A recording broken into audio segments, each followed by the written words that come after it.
यह निर्गुण चल रहा था कि आचार्य भगवान श्री कुंद देव जिस आत्मा स्वरूप के विषय में बतलाते हैं कि वो आत्मा पर द्रव्य से भिन्न है और उसका अनंत ज्ञान दर्शन आदि स्वभाव है।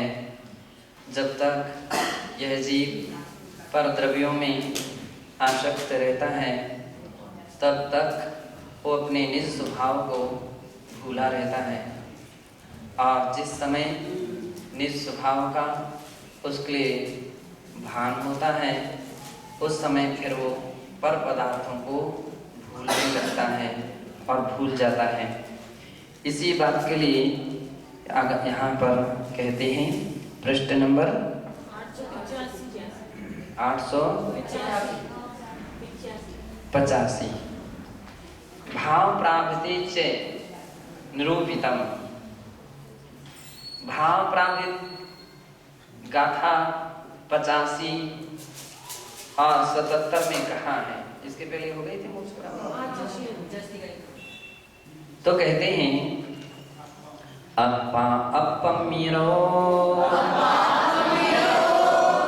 रायादिषु शयलदोष परिचतो संसार तरण हेयो धम्मो तिजड़ी मृतिठम।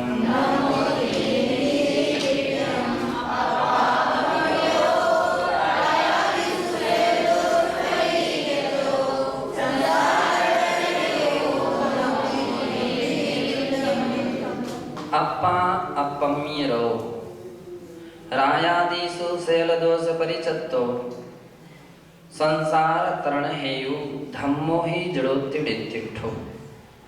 संसार तरण हेयु संसार से पार होने का हेतुभूत धम्मो जो धर्म है वह रायादि शैलदोष परिचत्तो रागादि समस्त प्रकार के दोषों के परित्याग रूप है। जो इन रागादि समस्त दोषों को अब आदि से राग देश मोह काम क्रोध आदि जितने भी विकारी भाव हैं सभी यहाँ पर संग्रहित करना चाहिए। उन दोषों को त्याग करके अपम्मीरो जो अपनी आत्मा को अपनी आत्मा में लगा देता है वह ही ऐसा जो धर्म है वह धर्म ही संसार तरण हेयु संसार से पार होने का हेतु है। ऐसा जड़े ही मृतिठम जिनेन्द्र भगवान ने कहा है। शुद्धम शुद्ध सहावम अपम्मिजं चढ़ायवम् इति जिणवरेहिं हृणीयं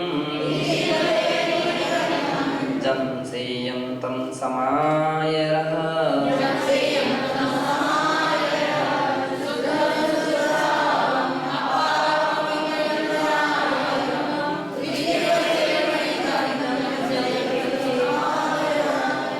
शुद्धम शुद्ध स्वभावम अप्पा कहते हैं शुद्ध स्वभावी आत्मा शुद्ध भाव रूप ही है।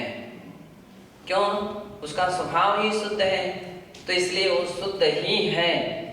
और अप्पा अपम्मी तम चणायवम ऐसी जो आत्मा है वह आत्मा में ही लीन रहता है ऐसा जानना चाहिए। इति जड़वरेहि वणिदं जम सेयं तम समारः ऐसा जिनेन्द्र भगवान ने कहा है कि अपनी निज आत्मा शुद्ध आत्मा है और वह शुद्ध आत्मा ही क्या है? धर्म है, मोक्ष मार्ग है, उसमें ही लीन रहता है जो वह शुद्धात्म स्वभावी है ऐसा जिनेन्द्र भगवान ने कहा है। अब इनमें जो भाव श्रेयस्कर हो तम समारह उसका आचरण कीजिए। एवं पूर्वोक्तम निश्चय चारित्रात्मक धर्मस्य मोक्ष मार्गता मनसि निधाय शास्त्रकारा उपसंहरन्तः परामर्शन्ति। कहने का तात्पर्य है, जो दो गाथाएं दी हैं, दो गाथाओं के द्वारा आचार्य महाराज ने दोनों प्रकार के तरीके बतला दिए। अब इसके उपरांत कितनी अच्छी बात कही, ये नहीं कहा कि जो तुम्हें लगे अच्छा लगे वैसा कर लो, जो तुम्हें रुचे वो वैसा काम कर लो। अभी तो वे क्या कर रहे हैं, जो श्रेय है, श्रेयस्कर है, कल्याणकारी है, उस मार्ग पर आप लगो। अब अपनी बुद्धि से, अपनी ज्ञान से समझो कि हमारे लिए श्रेयस्कर क्या है, कल्याणकारी हमारे लिए ऐसी कौन सी बात है कि जिससे हमारी आत्मा का कल्याण हो। तो इस प्रकार से आचार्य महाराज ने कहा कि जो श्रेयस्कर है उस मार्ग पर चलना चाहिए, उस काम को करना चाहिए। इस प्रकार से यहाँ पर कहा है। तो इससे दो बातें सिद्ध हो गई कि जो भी वितरागी संत होते हैं वे सत्य तत्व का कथन कर देते हैं और संसार स्थिति का भी वर्णन कर देते हैं कि ऐसा संसार का मार्ग है, ऐसा मोक्ष का मार्ग है। अब दोनों बात कह दी। श्रेयस्कर क्या है अब दोनों में, तो श्रेयस्कर तो मोक्ष का मार्ग है, वो श्रेयस्कर मार्ग पर लगना चाहिए। एक ये वीतरागता का प्रतीक है, क्योंकि महापुरुष इसके आगे क्या कर सकते हैं, दिखा ही सकते हैं, रास्ता बतला ही सकते हैं। अब उस सच्चे रास्ते पर चलना ना चलना तो आपका काम है। उस पर चलोगे तो मोक्ष मिलेगा, मोक्ष की मंजिल मिलेगी, और नहीं चलोगे तो संसार मिलेगा, मोक्ष नहीं मिलेगा। तो ये दोनों बातें बतला दी हैं, रास्ता दिखा दिया, ये रास्ता मोक्ष का है, संसार का। तुमको श्रेयस मार्ग पर चलना है तो ये रास्ता अच्छा है, ये श्रेयस्कर है, उस पर चलो। और नहीं चलना चाहते हो तो फिर इसके आगे क्या कर सकते हैं? ये संत हैं, वितरागी हैं, इसके आगे क्या कर सकते हैं? किसी को जबरदस्ती तो उठा करके नहीं रख सकते हैं। किसी को कोई नहीं अच्छे रास्ते पर चलना नहीं चलना चाहता है तो उसके लिए कोई जबरदस्ती तो नहीं लगाया जा सकता है। और जबरदस्ती के रास्ते निकाले भी जाएं, जबरदस्ती के प्रयास किए भी जाएं तो अधिक समय तक टिक नहीं सकते। वो व्यक्ति बाहर से तो लग जाएगा, लेकिन उसकी आत्मा भी तो लगना चाहिए, उसका मन भी तो लगना चाहिए।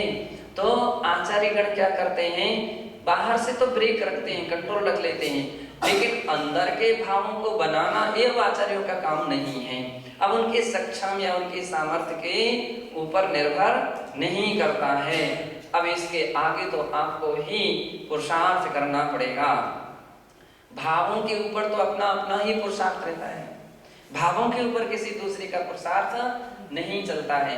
यूं कहते हैं कि अगर बच्चा भूखा है तो माँ, मतलब बीमार है तो माँ उसके लिए औषधि दे सकती है, दवाई की व्यवस्था कर सकती है, अधिक से अधिक वैद्यों के और डॉक्टरों को बुला सकती है, औषधि की व्यवस्था कर सकती है, औषधि खिला भी सकती है, मुख में तक डाल सकती है। जैसे बनता है हाथ पैर चलाता है, माँ उसके हाथ पैर पकड़ लेती है, और जैसे बनता मुख खोलती है उसके मुख में औषधि डाल देती है। लेकिन अब उस औषधि के लिए अंदर ले जाना ये कोई माँ के ऊपर अब हाथ की बात नहीं रही। अभी बात माँ के हाथ के ऊपर नहीं रही है, ये तो बच्चे के ऊपर ही निर्भर है कि वो अंदर ले जाए ना ले जाए। ठीक इसी प्रकार से आचार्यगण इतना ब्रेक लगा सकते, देखो टाइम पर आना पड़ेगा, समय पर उपस्थित होना पड़ेगा, क्लास में अनिवार्य रूप से आना पड़ेगा, एक टाइम टेबल, इस प्रकार की क्रियाएं पूरी अपनी व्यवस्थित पूरी तरीके से करना पड़ेगी। इस सब कुछ पुस्तक कहाँ है, पुस्तक लेकर के आओ, पुस्तक सामने रखो, हम जो बोल रहे हैं उसका उच्चारण करो, ये तो हम सब कुछ कर सकते हैं, याद करा सकते हैं, याद करो। लेकिन अब भावों को बनाना ये उनके हाथ की बात नहीं हो, तो अपने अपने हर व्यक्ति के ऊपर निर्भर है कि तुम्हारे भाव कैसे बन रहे हैं, आपके वैसे भाव बन पा रहे हैं अथवा नहीं बन पा रहे। इसके आगे यानी भावों के विषय में अब आचार्यों का कोई पुरुषार्थ नहीं चल सकता है, उपाय बतला सकते इसके लिए हर व्यक्ति के अपने भाव में स्वतंत्र है। तो इसलिए बहुत बड़ी ये बात सिद्ध हो रही है कि आचार्य महाराज ने अपनी सीमा तक अपनी बात कही और इसके उपरांत कहा कि अपने भाव अपने परिणामों को अपने हिसाब से संभालना ही चाहिए। एवं पूर्वोक्तम निश्चय चारित्रात्मक धर्मस्य मोक्ष मार्गता मनसि निधाय शास्त्रकारा उपसंहरन्तः परामर्शन्ति।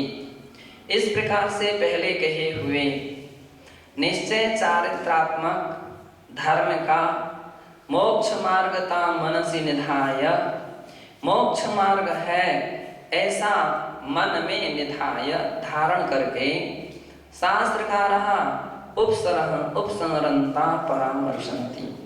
शास्त्रकार यहाँ उपसंहार करते हुए परामर्श देते हैं कि मच्छत्थ भावनाई नित्यं शुद्धत्वं चिन्तये, मध्यस्थ भावनां धृत्वा नित्यं शुद्धात्मानं चिन्तये। संसार के समस्त राग द्वेष मोह माया आदि अवस्थाओं में मध्यस्थ भावना धृत्वा, मध्यस्थ भावना रखना पड़ेगी। क्यों? इसके आगे आपके पास कोई उपाय नहीं है। एक और कुआं है और दूसरी ओर खाई है, राग है तो दूसरी ओर द्वेष है। अब आपके लिए एक ऐसा एक गहरे रास्ते से आपको गमन करना है, एक मार्ग से आपको मार्ग से गमन करना है कि ना इस तरफ भी आपका बैलेंस बिगड़े और ना इस तरफ भी बिगड़े। राग भी हानिकारक है तो द्वेष भी तो हानिकारक है। राग हानिकारक है तो द्वेष भी हानिकारक है। दोनों से आपको मध्यस्थ स्थिति को निकालना पड़ेगा कि न मन में राग है रख हो और न मन में किसी के प्रति द्वेष हो, दोनों नाम। इसका नाम है मध्यस्थ भाव। मध्यस्थ भाव, इसके लिए साम्य भाव भी कहते हैं। अब जितने भी परस्पर विरोधी धर्म अपन लोगों ने सामायिक पाठ में अपन पढ़ते हैं, जीवन और मरण, एक और कुआं एक और खाई, अब बीच में से आप मध्यस्थ भाव रखो। न जन्म में हर्ष हो और न मरण में द्वेष हो। जीवे मरण लाहा लाहे, लाभ अलाभ, लाभ में खुशी ना हो और अलाभ में दुख ना हो, दोनों में समता भाव हो। अलाभ में दुख ना हो, अरे आज तो बहुत हमारा ऐसा हो गया वैसा हो गया, ऐसे लोग मिले वैसे लोग मिले, ये हुआ। अरे अगर ऐसे भाव आने लग जाएंगे तो परिणाम क्या निकलेगा? वो आपने बैलेंस बिगड़ गया, आपका राग गया तो द्वेष उत्पन्न हो गया। दोनों तरफ से आप रास्ता से तो गिर गए, अब वो रास्ते से च्युत हो गए तो राग भी नहीं होना चाहिए। अरे बहुत अच्छे स्थान पर गए, बहुत अच्छे लोग थे और बहुत हमारी सेवा करते, बहुत हमारे भक्त थे, इतनी अच्छी हमारी रोज ध्यान रखते और ऐसा हार कराते वैसा हार कराते, राग भी नहीं होना चाहिए। और कहीं 19-20 बात हो जाए तो देश भी नहीं होना चाहिए। कैसे लोग हैं, देख तक करके नहीं देते, ऐसा नहीं करते, बस नहीं। ये धर्म कह रहा है मध्यस्थ भाव रखो, एक प्रकार के दोनों में समता भाव रखिए, नहीं तो बीच में सजा मिल जाएगी। क्या मिल जाएगी? सजा मिल जाएगी। जीभ जली सजा मिली, तो ऐसी स्थिति नहीं होना चाहिए। लाहा लाए संयोग वियोग, संयोग में व्यक्ति के लिए बड़ी खुशी होती है, बड़ा आनंद आता है। जो उसके अनुकूल व्यक्ति मिल जाते हैं उनके प्रति आमतौर पर बहुत हर्ष होता है, बहुत आनंद होता है, बहुत खुशी होती है। और जब उनका वियोग होने लगता है खेद खिन्नता होती है, बड़ा दुख होता है, बड़ी परेशानी होती है, बड़ा कष्ट होता है। आचार्य महाराज कहते नहीं, उसके बीच में भी समता का मार्ग बनाओ, तब कहीं आप अपने मंजिल पर पहुंच सकते हो, अन्यथा बीच में ही गाड़ी पलट जाएगी, मंजिल तक नहीं पहुंच पाएगी। बंधु अरि यानी शत्रु, अर्घावतारण असे प्रहारण में सदा। अब एक व्यक्ति अर्घ उतार रहा है, अर्वतारायणी बहुत किस्म से आपकी प्रशंसा कर रहा है, स्तुति कर रहा है, वंदना कर रहा है, गुणानुवाद कर रहा है, पूजा पाठ कर रहा है। एक ऐसा है तो उसमें राग नहीं होना चाहिए, अरे कैसा अच्छा भक्त हो, बहुत अच्छा भक्त हो, और ऐसा भक्त वैसा नहीं, ऐसे भाव नहीं होना चाहिए। उसमें भी समता रखो। जो राग में समता रख सकता है वो द्वेष में भी समता रख सकता है। कल के दिन हो सकता है कोई बात बिगड़ जाए, और जब बात बिगड़ जाती है तो फिर वही विद्वेष भी करने लगता है। अरे फलाने हैं, ऐसे हैं, ठिकाने हैं, ऐसा इन्होंने ये काम बिगाड़ दिया, हमारे ये काम बिगाड़ दिया, गुस्सा किया था, हमको डांटा था, हमको ऐसा किया था, हमको ऐसा। अब आप देख लीजिए, द्वेष में वो भी स्थितियां बिगड़ गई। और ऐसी भी स्थिति आ सकती है कि तलवार का वार भी, प्रहार भी शुरू हो जाए। सैनिक महाराज ने यशोधर मुनि महाराज के ऊपर क्या किया था? तलवार का वार किया। फिर भी धन्य है उन यशोधर मुनि महाराज के लिए कि इन दोनों बातों में देखिए, एक और नमस्तु कर रहे हैं और एक और अर्घ तलवार का प्रहार कर रहे हैं। फिर भी उन्होंने दोनों जगह दोनों के लिए तटस्थ होकर के, मध्यस्थ होकर के समान भाव रखे। न परिणाम में राग होने दिया, न परिणाम में द्वेष होने दिया। राग को पचाना बहुत आसान है।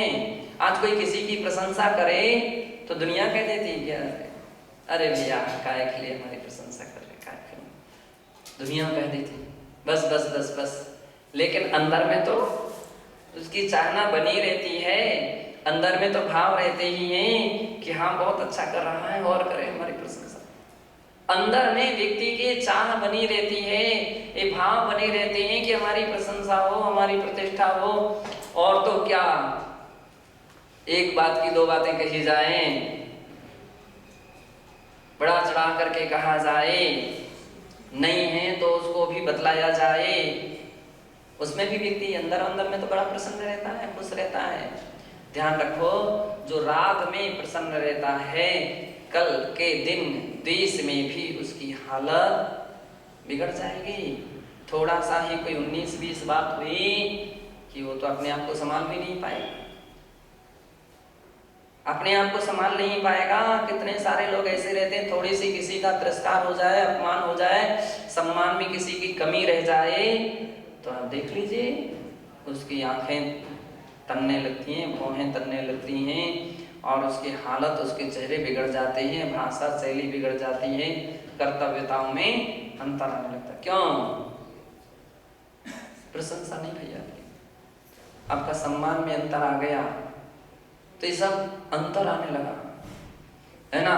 कितनी बार ऐसे भी लोग रहते हैं, अपने तिरस्कार को सहन नहीं कर पाते हैं तो अश्रु धारा बहाना शुरू हो जाता है, रोना, चीखना, चिल्लाना शुरू हो जाता है।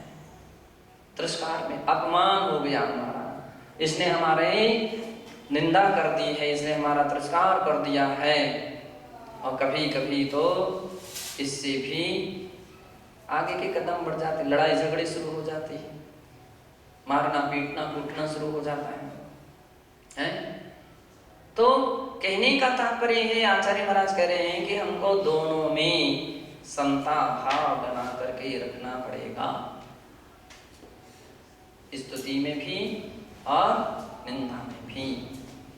तो क्या बतला रहे? लाहा लाए संजोग बंधु रीश दुखा। बंधु यानी भक्त मित्र, और अरि यानी शत्रु निंदक, उस दोनों में भी आपको समता भाव रखना पड़ेगा। सुख दुख खा दो, सुख का दिन आए और दुख के दिन आए। सुख में तो हर व्यक्ति कह देता है हाँ, गर्मी के मौसम में पंखा चल रहा है, कूलर लगा हुआ है, और फिर भी कह रहे हैं राजा राणा छत्रपति हाथिन के यसवार, मरना सबको एक दिन। बड़ी हैं? और क्या करते हैं?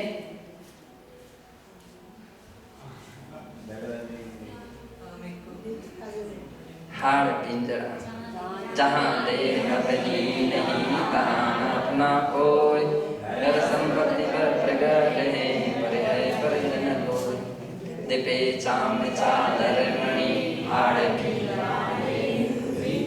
ऐसी अच्छी अच्छी लय से और तल्लीनता से और इतनी अच्छी तरह से वो पाठ चलते हैं, और कहीं लाइट चली जाए तो पाठ भी भूल जाते हैं। क्या हुआ? अब पता नहीं रहता कि हम क्या पढ़ रहे थे, क्या पाठ कर रहे थे। तो सुख में और दुख में, दुख के आने पर भी वही परिणति होनी। अब हमारे समय का पता नहीं, प्रतिकूल का पता नहीं, बुखार आ गया, ये हो गया, ये तकलीफ हो गई, वो परेशानी हो गई। नहीं भैया, उस समय में भी अपने परिणामों को संतुलन बनाना चाहिए। कितने भी तुम कूलो, जितनी भी अपनी वेदना की तुम दुनिया भर के लिए कथा कहानी सुनाओ, लेकिन कथा कहानी सुनाने से कोई भी वेदना किसी की कम होने वाली नहीं। अगर कथा कहानी से वेदना की, कथा कहानी सुनाने से वेदना कम होने लग जाए, तब तो फिर डॉक्टर और वैद्य और औषधियों की कोई आवश्यकता ही नहीं पड़ेगी। फिर तो आप सुनाते रहो अपनी उसकी सारी गाथाएं, तो वेदना कम हो जाना चाहिए था, मिट जाना चाहिए था। अब वो तो मिटती नहीं, कम नहीं होती। अगर ऐसी बात है तो समझदारी इसी में है कि व्यर्थ में इस प्रकार की चर्चा करके समय का दुरुपयोग कर रहे हो, अपने परिणाम भी खराब कर रहे हो, और दूसरे के लिए भी परेशानी में। दूसरा भी सुनता है तो उसको संभव है, तो उसको भी वेदना हो, उसको भी दुख हो। तो इनमें समता भाव रखिए, समता भाव रखिए। अधिक से अधिक बहुत से बहुत समस्या रहती है, तो फिर क्या किया जाता है, अपने गुरु से इन सब बातों का निवेदन किया जाता है। और गुरु परखते हैं, गुरु देखते हैं कि अमुक व्यक्ति बहुत साधक हैं, वैरागी हैं और सहनशील हैं, आज्ञानिष्ठ हैं, तो फिर यथासंभव हो सकता है कि वे उसके लिए किसी उचित श्रावकों के लिए, भक्तों के लिए संकेत दें कि भैया अमुक साधु का स्वास्थ्य ठीक नहीं है। और हो सकता है उसने सुन लिया, तब तो बहुत अच्छा है, अन्यथा गुरुदेव तो नमोकार मंत्र सुना ही सकते हैं और कुछ नहीं करेंगे। एक ही औषधि उनके पास नमोकार मंत्र पढ़ेंगे और आशीर्वाद दे देंगे, और हो सकता है उससे आपके लिए स्वास्थ्य लाभ मिल जाए। लेकिन जो व्यक्ति दुनिया भर के लिए इस प्रकार की अपनी गाथाएं सुनाता रहता है, अपनी वेदना की, अपनी तकलीफ की, अपनी परेशानी की, अपनी पीड़ा की, तब तो फिर गुरु को भी आश्चर्य होने लगता है, क्यों भाई, इतनी व्यवस्था होने पर भी तुम्हारी ये अलग से व्यवस्था कहाँ से बन रही है, ये अलग से कहानी कहाँ, आवाज कहाँ पहुँच रही है, कैसे पहुँच रही है। और पहुँच रही है तो वे और शांत बैठ जाते हैं, शांत बैठ जाते हैं। और कितनी बार ब्रेक लगा दिए जाते हैं, क्यों भाई, किसकी अनुमति से व्यवस्था हो रही है, किसकी आज्ञा से काम हुआ है, हो रहा है, किससे पूछा? अब तो किसी से नहीं पूछा, किसी की आज्ञा नहीं लिया है, तो फिर ये काम कैसे हुआ? फिर तो उसको अच्छी तरह से सबके सामने खड़ा किया जाता है। ये कैसे? अब इसके आगे कोई उत्तर नहीं ना उसके पास, इसके आगे कोई उत्तर नहीं है, कोई तरीका नहीं है। और परिणाम, एक बार ऐसी मिस्टेक कोई व्यक्ति कर ले तो उसके रास्ते कितने अवरुद्ध हो गए, बहुत सारे रास्ते अवरुद्ध हो जाते। तो अपन साधना के पथ पर हैं, संयम के मार्ग पर हैं, इतना तो वैराग्य भाव होना ही चाहिए कि दूसरा व्यक्ति मनाए और सामने वाला व्यक्ति वैराग्य की और वितरागता की बात करे। कौन से चक्रवर्ती बने? सनत कुमार चक्रवर्ती की तरह बात करें कि शरीर के अंदर में 5 करोड़ 68,99,584 रोग हैं। किन किन रोगों का तुम इलाज करोगे? किन किन रोगों का इलाज करोगे? इनसे भी बड़ा रोग है, सबसे बड़ा भयंकर, वो है जन्म जरा। अगर कोई रोग की बात करे, औषधि दवाई की बात करे, तो उनकी बात होना चाहिए कि हमारे सबसे भयंकर रोग हैं, इसकी कोई औषधि दे, इसकी कोई दवाई दे, ऐसा कोई दयालु व्यक्ति मिले, ऐसी कोई उसकी इलाज करवा दे, या इलाज कर दे, या इलाज का तरीका बतला दे, तो बहुत श्रेष्ठ होगा।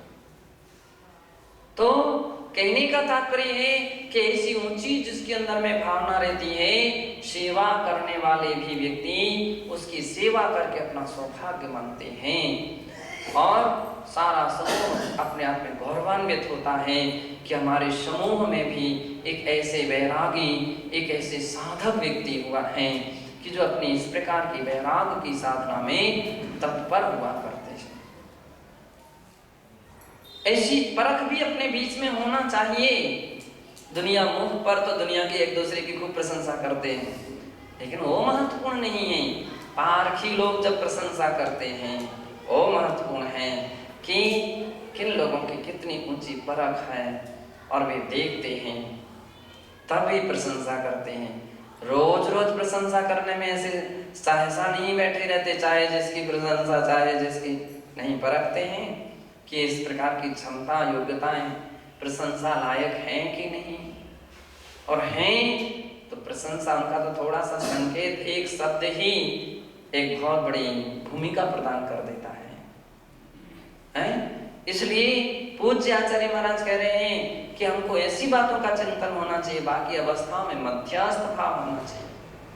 कुछ तो दिखे कि आप संसार शरीर भोगों से इतने विरक्त हैं, कुछ क्षण में तो दिखना चाहिए।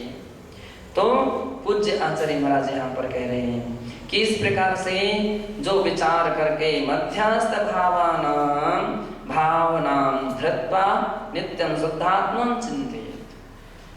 संसार के राग देश मोह आदि अवस्थाओं में मध्यस्थ भावना होकर के रखता हुआ जो व्यक्ति हमेशा शुद्धात्मा का चिंतन करता है, वह ज्ञानावरणादि द्रव्य कर्म मलिन शरीर आदि नो कर्म मलिन राग द्वेषादि भाव कर्म मलिन चे रहितत्वात् आत्मा शुद्धा इति आख्याभिधीयते।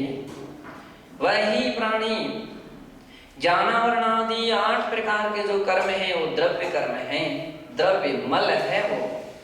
शरीर आदि नो कर्म मल है, और राग द्वेषादि भाव कर्म मल, राग द्वेषादि भाव कर्म रूपी मल है। इनसे रहित होने से आत्मा शुद्ध, वो आत्मा शुद्ध है। चलते फिरते हर आत्मा शुद्ध नहीं हो सकती।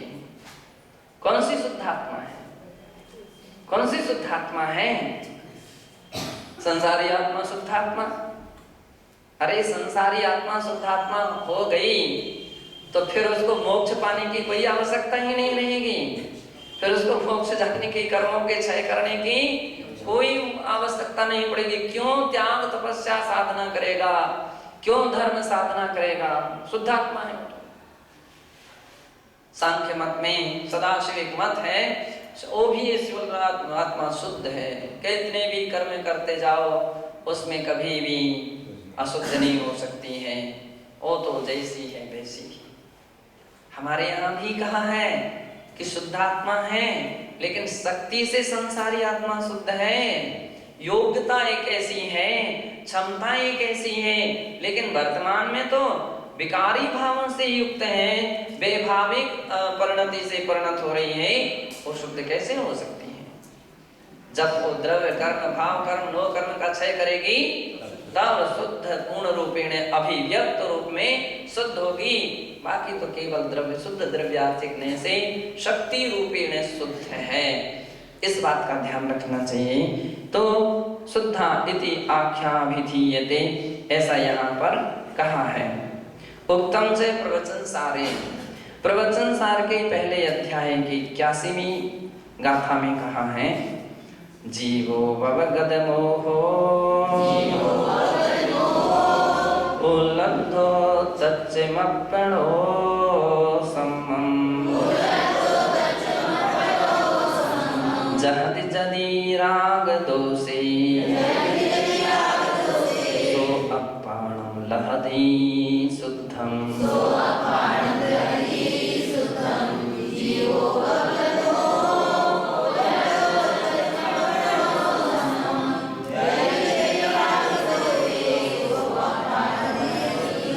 कह रहे कि जीवो भवगद मोहो, जिसका मोह, और कौन सा मोह? दर्शन मोह व्यपगतः, नष्ट हो गया है, समाप्त हो गया है, ऐसा जीव उल्लब्धो तच्चिमप्पणो सम्मम्, और जिसने आत्मा के यथार्थ स्वरूप को अच्छी तरह से उपलब्ध प्राप्त कर लिया है, जान लिया है। जहदी जदि राग दोषी, और यदि वो राग द्वेष का त्याग कर देता है, सो अपारम लहदी शुद्धम, वह ही महापुरुष शुद्ध आत्मा को प्राप्त कर सकता है, वह ही शुद्ध आत्मा को उसको प्राप्त कर सकता है, ऐसा यहाँ कहा है। समय सारे से ज्ञायक चित रूप एव शुद्धिति उत्तम, समय सार के 7वीं गाथा में भी ज्ञायक शुद्ध चित रूप ही शुद्ध है, ऐसा कहा है। वहां कहते हैं व्यवहारेण वदिष्यति प्राणिस्य चरित्र दंसनम नाणम णविनाणं न चरितम ना दंसनम जानिगो शुद्धो।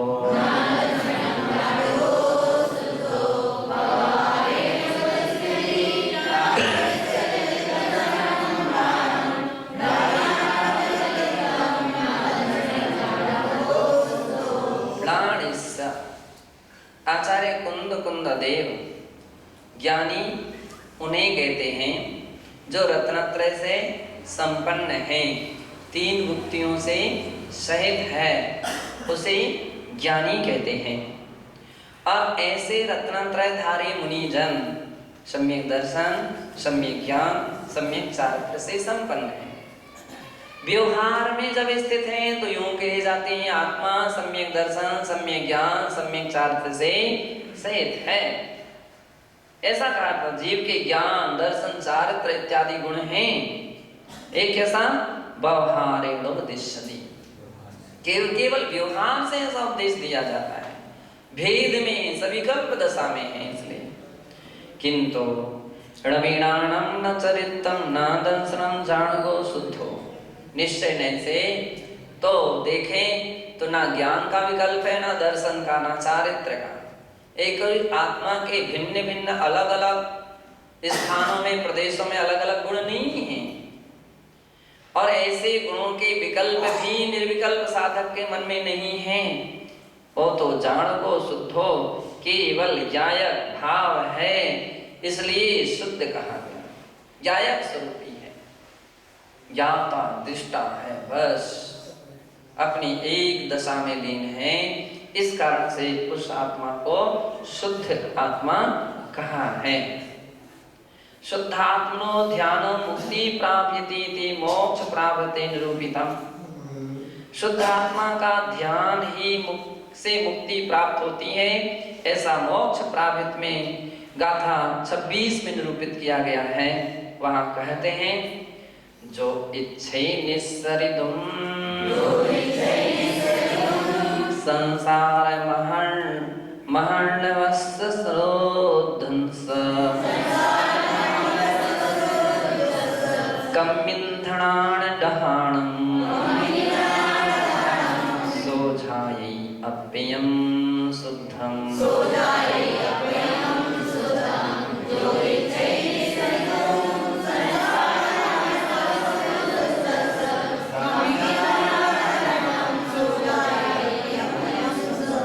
कह रहे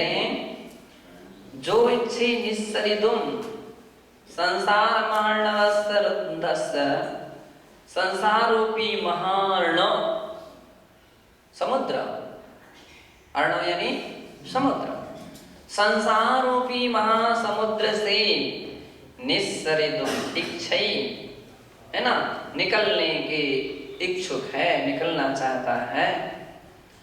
और कम्बिंधनान दहनम, कर्म रूपी ईंधन को जलाना चाहता है। सो झाय्यपण अप्यम शुद्धम, उसे अपनी शुद्ध आत्मा का ध्यान करना चाहिए, ऐसा कहते हैं। एवं शुद्धात्मा स्वद्रव्य रूपेणापि निरूप्यते, इस प्रकार से अपनी शुद्धात्मा ही स्वद्रव्य रूप है, ऐसा यहाँ पर निरूप्यते कहते हैं। उक्तम से मोक्ष प्राप्ते, मोक्ष प्राप्त की गाथा 18 से 20 तक 3 गाथाओं में कहते हैं। दुट्ठठकम्यरहियं अणोवमं नाणविग्रहं नित्यं शुद्धं जडैः कह्यं अपाणं भवति सद्दवम्।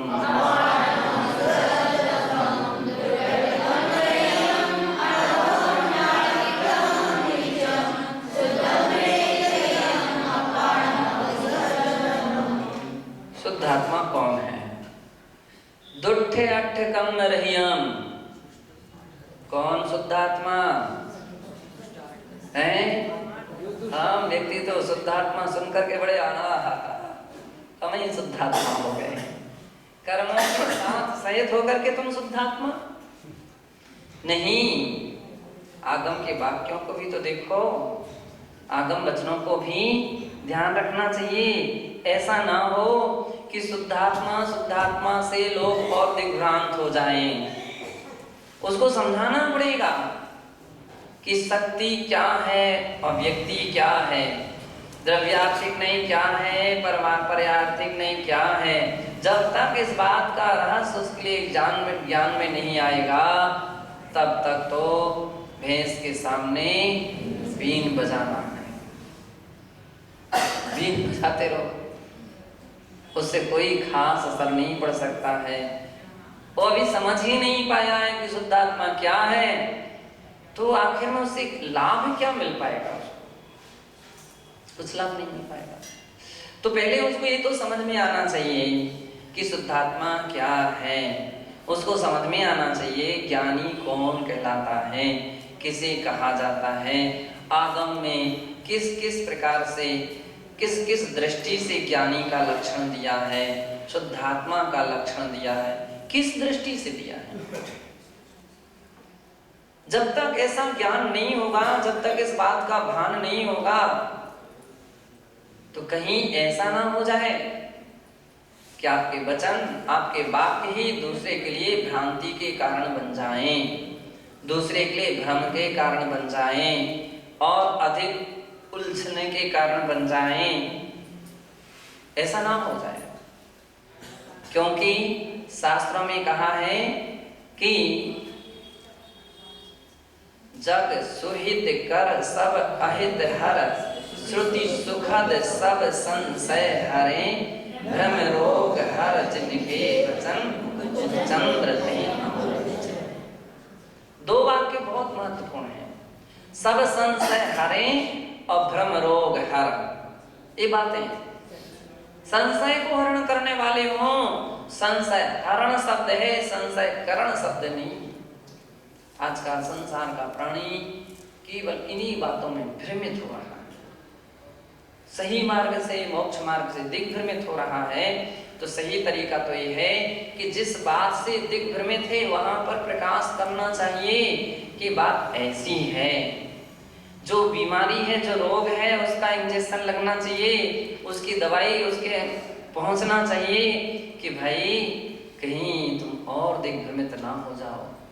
इसलिए तत्व को, स्वरूप को इस तरह से समझो, तत्व के स्वरूप को इस तरह से जानो, तब तो आपका उपदेश करना सार्थक है, आपका प्रवचन करना सार्थक है। क्योंकि आपके प्रवचन के माध्यम से उसकी भ्रांति निकल गई, वो सही मार्ग पर आ गया, मोक्ष मार्ग पर आ गया। तो बहुत बड़ा काम हुआ है, बहुत बड़ा काम हुआ है। और बाकी तुम केवल ताली बजाने के लिए और वाह वाह के लिए तुम कितनी भी बातें करते रहो।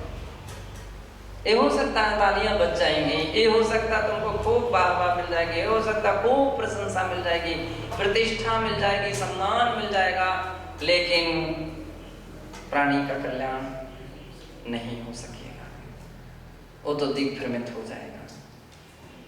इसलिए करुणाशील वीतरागी संत भ्रम रोग हर और संशय हरण की बात करते हैं कि जिससे उसके संशय दूर हो, उसका भ्रम जाल दूर हो, ऐसे आत्म तत्व के विषय में व्याख्यान करते हैं। तो इसलिए यहाँ पर कह रहे हैं दुष्ट कम रहियम, दुष्ट अष्ट कर्मों से जो रहित है, कर्मों से रहित है, और अणोवमम अनुपम है, जिसके विषय में कोई उपमा नहीं दी जा सकती है। राई को तो पर्वत कहा जा सकता है, लेकिन पर्वत को, बूंद को सागर कहा जा सकता है, लेकिन सागर को उपमा नहीं दी जा सकती, अनुपम है। तो जो आत्मा अनुपम है, नान विग्रहम नित्यम, नान ही विग्रह है, यानी ज्ञान ही जिसका शरीर है, ज्ञान शरीर ही है, और नित्यम नित्य है। शुद्धम जड़े ही कहियम अपाणम अवधि सद्दवम, ऐसी आत्मा के लिए ही जिनागम में या जनेन्द्र भगवान ने शुद्धम कहियम, उसके लिए शुद्ध कहा, वो शुद्ध आत्मा है। अपाणम अवधि सद्दवम है ना, वह ही स्वाद्रव्य है, ऐसी आत्मा ही स्वाद्रव्य है, अपना निस्वाद्रव्य है। जे झायन्ति सद्दवम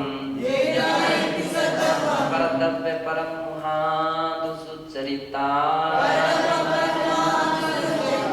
तेजन वराण मग्गम मणुलग्गा लहदिडिवाणम,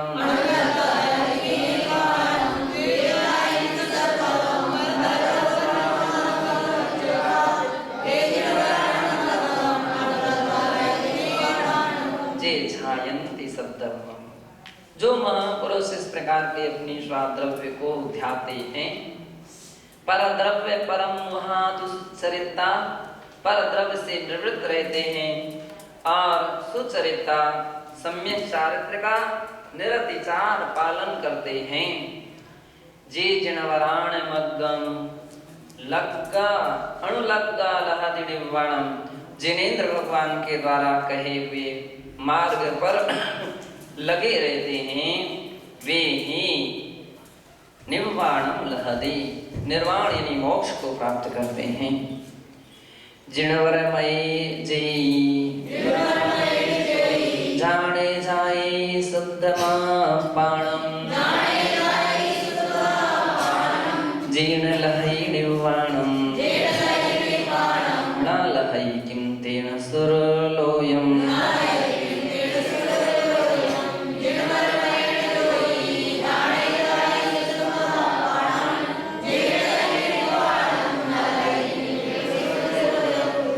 जिनवर मयीण जोई, जिनवर मत में योगी झाणे जाए शुद्ध मप्पाणम, झाणे यानी ध्यान में शुद्ध मप्पाणम छाए, शुद्ध आत्मा का ध्यान करता है। जीर्ण लही निर्वाणम, वे ही उससे निर्वाण को प्राप्त करते हैं। ना लही किम तेन सुरलोयम, और तो क्या फिर उससे सुरलोक न लही, जब निर्वाण को प्राप्त हो जाता है फिर उसको स्वर्ग की आदि की आवश्यकता ही नहीं पड़ती, उसकी कोई विशेषता नहीं होती है, ऐसा यहाँ पर कहा गया है। शेष